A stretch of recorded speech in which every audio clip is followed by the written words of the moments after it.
Ce qui s'annonçait comme une mesure diplomatique ordinaire s'est mué en un tournant géopolitique saisissant. L'Europe, en silence mais avec fermeté, a verrouillé ses frontières à la Russie. À Bruxelles, les dirigeants ont érigé un nouveau mur, non pas de béton, mais de restrictions administratives, de systèmes biométriques et d'algorithmes de filtrage. Ce qui devait être une formalité de politique étrangère est devenu un acte de rupture historique, une décision qui redessine les lignes entre deux mondes autrefois liés. Les files d'attente devant les consulats européens se sont vidés non par manque d'intérêt, mais parce que l'accès est désormais verrouillé. Des milliers de citoyens russes, autrefois bienvenus, se voient refuser l'entrée sans explication claire. Derrière les portes closes, ce ne sont plus des partenaires qu'on voit, mais des menaces potentielles. Pour la première fois depuis la fin du rideau de fer, l'Europe ne tend plus la main à son voisin de l'Est, elle la retire. Et cette fois, ce n'est pas Moscou qui s'éloigne, c'est Bruxelles qui coupe le lien. Tout semblait prévu, le calendrier diplomatique millimétré, les conférences soigneusement planifiées, les discours prêts à l'emploi. Mais au moment où la Finlande a levé le voile sur son mur frontalier, le climat a basculé. Ce qui paraissait être une mesure symbolique s'est avéré être un choc concret. Des communautés entières ont senti le sol se dérober sous leurs pieds, des commerces ont fermé, et l'idée même d'un voisinage paisible a volé en éclats. Il n'y a pas eu de célébration, ni de cérémonie. Dans les villages frontaliers de Finlande, c'est le silence qui domine. Les habitants regardent les pelleteuses ériger des clôtures, non pas pour se protéger d'un danger immédiat, mais contre une peur abstraite orchestrée à Bruxelles. L'agitation n'est pas dans les couloirs des institutions, mais dans les rues désertées, où les vitrines se vident et les regards s'emplissent d'incompréhension. La fracture n'est plus diplomatique, elle est humaine. Des commerçants ruinent leurs stocks, des familles pleurent des adieux impossibles, des hôteliers voient s'écrouler leur dernier espoir. Ce mur est une absurdité, souffle un habitant tandis que les chiffres parlent d'eux-mêmes. 90% des visiteurs russes ont disparu. Et pourtant, dans les couloirs des ministères européens, on évoque la sécurité stratégique. Mais ceux qui vivèrent de l'échange ne voient qu'une réalité, un rideau tombe et avec lui des vies s'éteignent. Hier encore, les Russes franchissaient les postes frontaliers finlandais comme de simples voisins. Aujourd'hui, ce sont des suspects. La transformation est brutale. Ceux qui partageaient autrefois les marchés, les mariages mixtes et les festivités locales sont désormais stoppés par des barrières et des caméras. Le passage n'est plus un pont, mais un symbole de fracture. Même les accords de coopération transfrontalière, longtemps considérés comme exemplaires, ne suffisent de plus à cacher le fossé qui s'est creusé. Et pendant que les responsables européens alignaient les discours sur la souveraineté et la sécurité, les décisions tombaient sans appel. En 24 heures, le système de délivrance des visas russes s'est effondré. À Kaliningrad, les agences de voyage ont vu leurs lignes téléphoniques saturées puis silencieuses. Les annulations se sont multipliées, les familles ont paniqué, les projets de vie ont été interrompus. Et tout cela au nom d'une politique qui ne protège plus mais punit. Mais derrière le langage technocratique de Bruxelles, nombreux sont ceux qui ont perçu autre chose, non pas un renforcement des contrôles, mais une mise à distance volontaire, un retrait maquillé en stratégie. Le gel des visas n'a pas été une réaction spontanée, mais une décision mûrement préparée, pensée, bien avant l'annonce officielle. Les diplomates le savaient, les fonctionnaires le savaient, et ceux qui vivent des liens transfrontaliers, eux, l'ont ressenti de plein fouet. Officiellement, la Commission européenne joue la carte de la fermeté. Mais en coulisses, le récit change. Ce ne sont plus les militaires qui mènent la danse, mais les technocrates de la peur. Ceux qui hier construisaient des partenariats érigent aujourd'hui des murs. La Finlande, jusque-là exemple de modération, devient vitrine de cette nouvelle doctrine. Et l'Union européenne sans fracas adopte une posture de défiance froide, éloignée du dialogue proche du rejet systématique. Devant les micros et les caméras, les mots de Bruxelles sont restés posés, mais le ton ne laissait aucune place au doute. La ligne dure serait maintenue. L'UE ne reculerait pas. Chaque visa refusé, chaque accès bloqué, chaque contrôle renforcé devient un acte politique assumé. Ce n'est plus une simple réponse à la guerre en Ukraine. C'est une doctrine, un choix de société. Et pour la première fois depuis la chute du mur de Berlin, l'Europe s'aligne non pas pour dialoguer, mais pour dresser des barrières. Le blocus ne s'est pas fait dans le fracas, mais dans le calcul.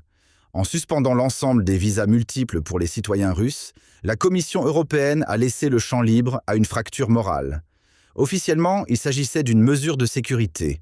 Officieusement, cela équivalait à couper une veine vitale entre l'Est et l'Ouest. Les déclarations publiques parlaient d'ordre et de prudence.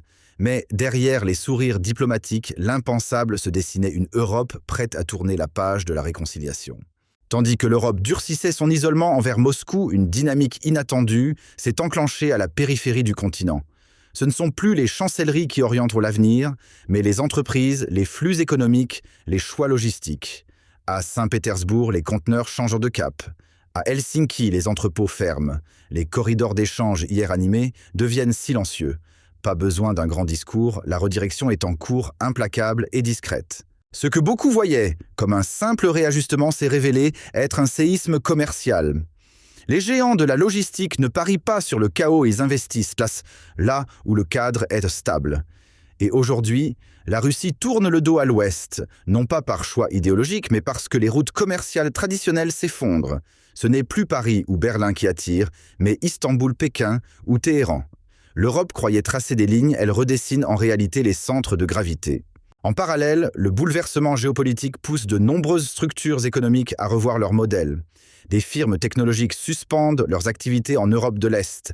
Des start-up déplacent leurs centres de développement loin des frontières désormais figées. En Afrique et en Asie, des marchés alternatifs émergent tandis que les investisseurs scrutent les flux, évaluent tous les risques et repositionnent leurs priorités.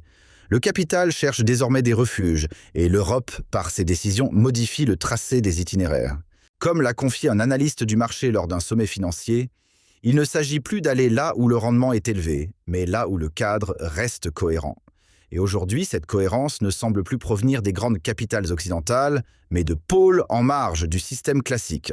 L'Union européenne, en élevant ses murs, affaiblit sa propre attractivité. Pendant que Bruxelles verrouille, Moscou négocie ailleurs, tissant d'autres alliances. Le centre de gravité glisse, lentement mais sûrement.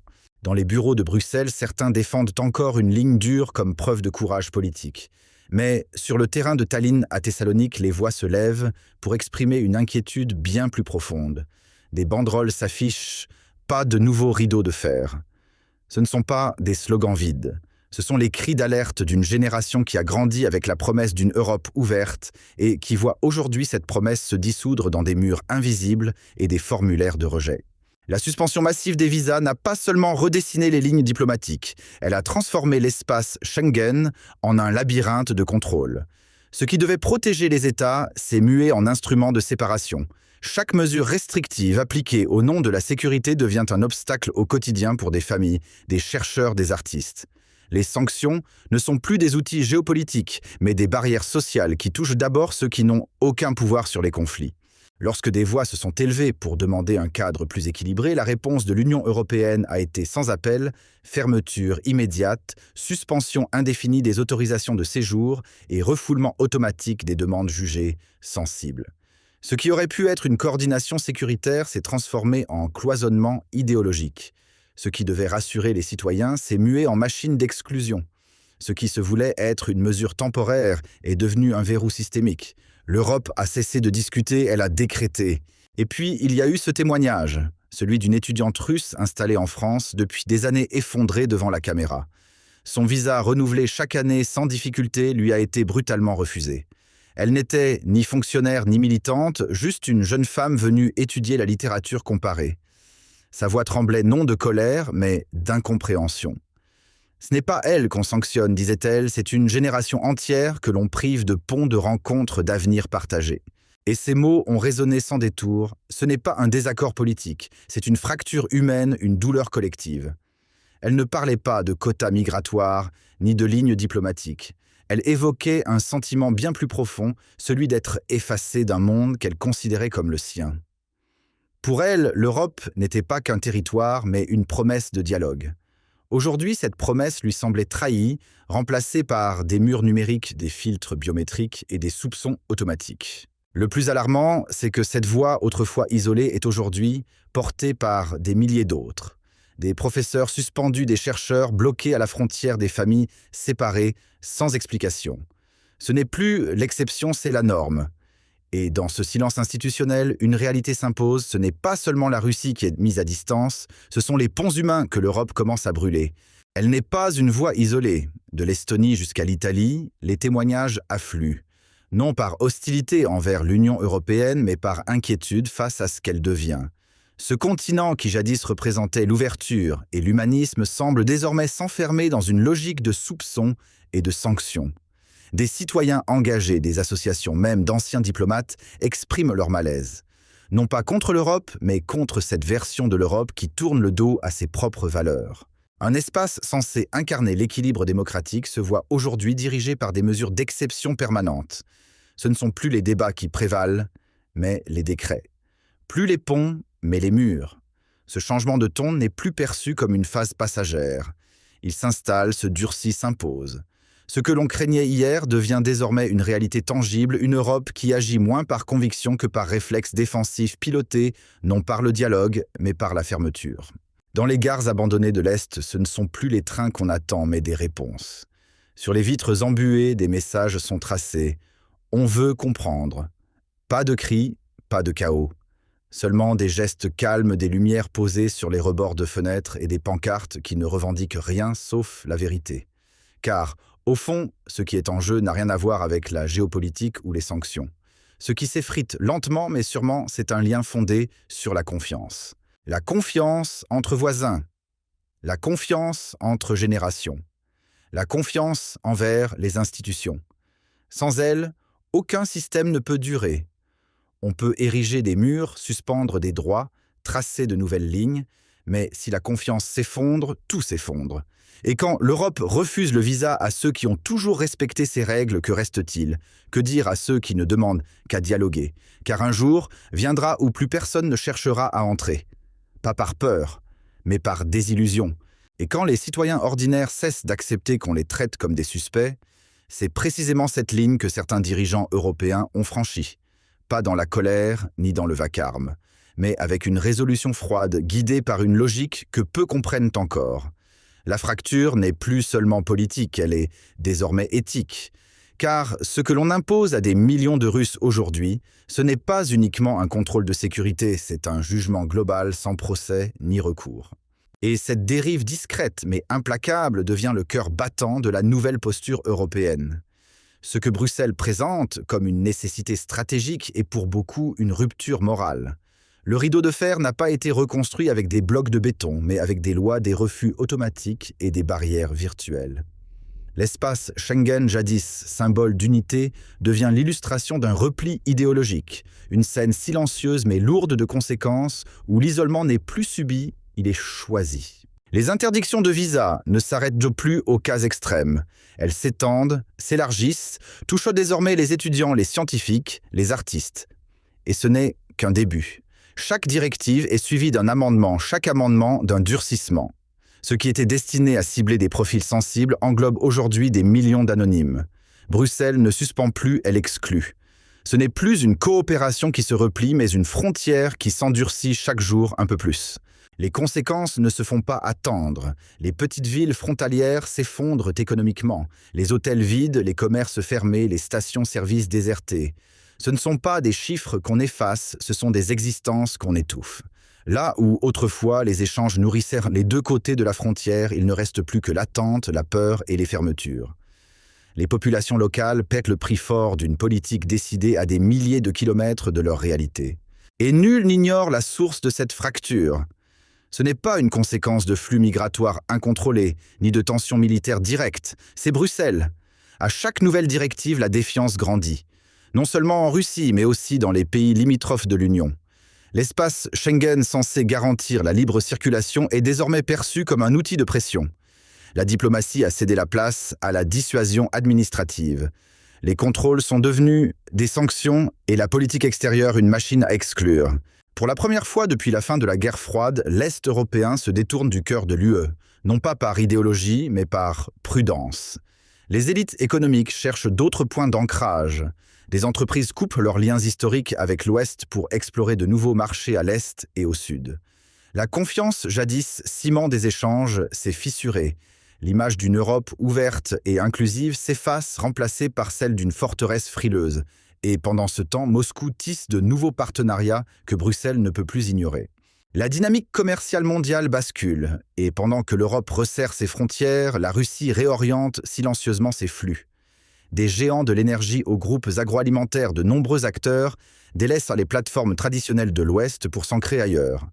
Ce qui, à première vue, pourrait passer pour une simple adaptation conjoncturelle est en réalité un déplacement stratégique. Une reconfiguration lente, mais profonde, où chaque choix logistique traduit une perte d'influence européenne. Ce glissement n'est pas un accident. Derrière chaque relocalisation, chaque nouveau contrat signé hors d'Europe se cache une logique, celle de la fiabilité. Dans un monde saturé d'instabilité, les partenaires cherchent des zones où la règle prime sur la réaction, où les décisions sont constantes et non dictées par l'émotion. Et aujourd'hui, ce n'est plus Bruxelles qui incarne cette vision. D'autres capitales émergent plus pragmatiques, moins dogmatiques. Et ce silence commercial dit tout l'Europe, à force de se fermer, perd le droit d'être choisie. Ce ne sont pas simplement des cargos détournés ou des bureaux relocalisés. C'est une déclaration silencieuse. Chaque retrait d'entreprises étrangères du territoire européen est une alerte qu'aucun dirigeant ne devrait ignorer. La confiance économique mondiale ne disparaît pas, elle se déplace. Et elle se dirige désormais vers les régions qui offrent stabilité, visibilité et une politique étrangère cohérente. Là où les lois ne changent pas à chaque émotion collective. Là où l'ouverture n'est pas une exception mais une norme. Et ce basculement ne concerne pas qu'un seul secteur. Des acteurs majeurs du numérique reconsidèrent la localisation de leurs data centers. Des entreprises de biotechnologie autrefois attirées par l'Europe installent désormais leurs laboratoires dans des zones plus accueillantes. Même les capitaux d'investissement commencent à fuir les juridictions perçues comme instables ou hostiles. Le signal est clair, dans une économie mondialisée, les barrières physiques créent des barrières mentales. Et les flux s'adaptent toujours. Les grands fonds éreintés par les revirements politiques et les décisions impulsives recentrent leurs priorités.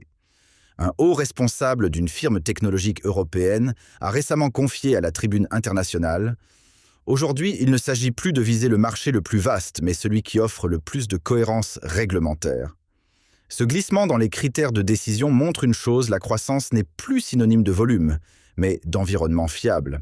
Ce déplacement n'est ni accidentel ni isolé. Il traduit une tendance lourde, les entreprises en quête de prévisibilité remontent vers des territoires qui misent encore sur la transparence. Toronto, Edmonton, Winnipeg. Ces noms, autrefois périphériques sur la carte mondiale des affaires, deviennent désormais des repères de stabilité. Là où les centres décisionnels se déplacent, c'est que la confiance a changé de cap. C'est une réaction lucide à une époque où le désordre est devenu coutume à Washington. Tandis que certains continuent de brandir de grands discours enflammés dans les salles de conférence de la capitale américaine ailleurs, le vent tourne. À Montréal, à Ottawa, à Vancouver ou à Toronto, la parole devient plus sobre, plus grave, mais aussi plus cohérente. Là, on refuse que le chaos se déguise en stratégie. Les mots peints à la main sur les banderoles locales résonnent désormais bien au-delà des frontières. L'autoritarisme n'a pas sa place ici, n'est plus un simple cri de protestation. C'est devenu un principe. Une barrière invisible forgée dans la neige et la solidarité contre la montée de discours qui justifie l'intolérance au nom de la souveraineté. La planète entière garde les yeux rivés non pour entendre une formule choc d'un dirigeant en quête d'attention, mais pour découvrir qui aura le courage de tracer une ligne. Le Canada l'a fait avec retenue, mais avec vigueur, choisissant l'action réfléchie plutôt que la réaction bruyante. Pas besoin de frapper du poing quand la fermeté parle plus fort que le tumulte. Ce sommet du G7 en 2025 ne sera pas inscrit dans les mémoires pour les formules polies ou les poignées de main chorégraphiées. Il marquera l'instant où le socle d'unité entre les puissances atlantiques s'est effrité. Un basculement discret mais profond où la diplomatie a changé de visage et où chacun a compris que l'ère des illusions consensuelles touchait à sa fin. Ce n'est pas une divergence idéologique qui a provoqué la fracture, mais bien la posture rigide et les diktats imposés sans dialogue. Car les États-Unis sous l'ère Trump ne construisent plus de ponts, ils dressent des murs. Ils ne tendent pas la main, ils la retirent. Et cette fois, une réponse inattendue s'est levée, une opposition frontale, nette, sans appel.